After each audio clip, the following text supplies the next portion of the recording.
It's gone from just simply making personalized placement learning plans and work ed agreements to tracking OEAP, tracking the student hours, giving students input into how they actually create their own learning plans now.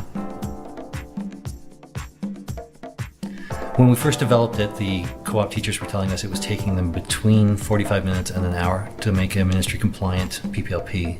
We set the benchmark at 5 minutes. They had to be able to do it in 5 minutes or less. Otherwise, we had to go back and redo the program. The first semester the teacher uses it, it takes them about 20 minutes to do a PPLP.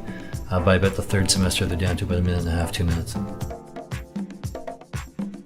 Principals, they're able to do some data mining, get statistics on where the students are being placed, what type of tie-in courses are being used for those students, and how frequently the students are having input into their own PPLPs.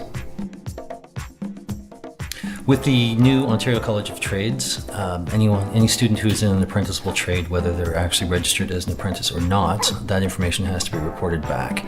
The College of Trades is trying to track students from entering high school all the way through to completing their apprenticeship programs. They want to know what kinds of students or what types of students could be heading into the skilled trade market. With our product now, students who are in cooperative education, we can track them heading off into college, showing what courses they have taken at the high school level and how that would fit in with the different trades that are available for them. Students log in using either their school board ID or their OEN as both their username and their password. Once they've logged into the system, they only have access to their own information. By doing it this way, we don't have to maintain extra usernames and passwords for them. If the student is in the system, they're able to log into it. If the student is not already set up by one of the teachers in co-op, then they can't log into the system. They're only allowed access to the system in the semester that they're actually in co-op. So a student who's taking co-op in semester 1 of the next school year can't get into the system early. And a student who completed co-op in first semester isn't able to get into it in second semester to make any changes to it.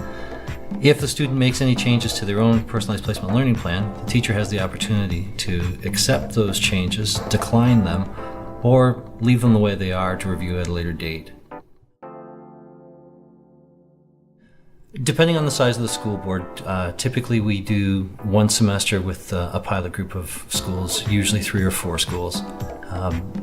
Because each of the personalized placement learning plans are customized for each of the school boards, having their own branding on it, we like to go through with a handful of teachers in that first semester to flesh out any of the issues that are going to be specific to that board.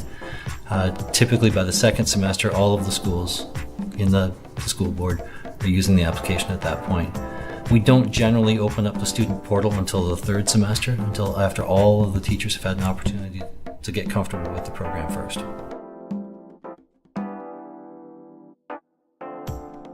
We have a user group meeting once or twice a year, depending on what's happening with the ministry. The feedback from the end users is what drives the enhancements that are in the program. Obviously, if there's anything that changes from the ministry itself, that gets implemented as part of the next release. We typically have a release at the end of the school year for the beginning of the next year, which is all of the enhancements or most of the enhancements that the individual boards have asked for, as well as any ministry changes that have happened throughout the course of the year.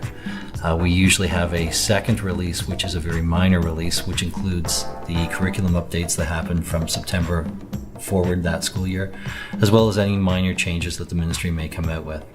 When we're looking at the Ontario Youth Apprenticeship side of it, there's been a number of changes with the College of Trades over the last 18 months, so it has necessitated a couple of updates to include all of that information from the Ontario College of Trades.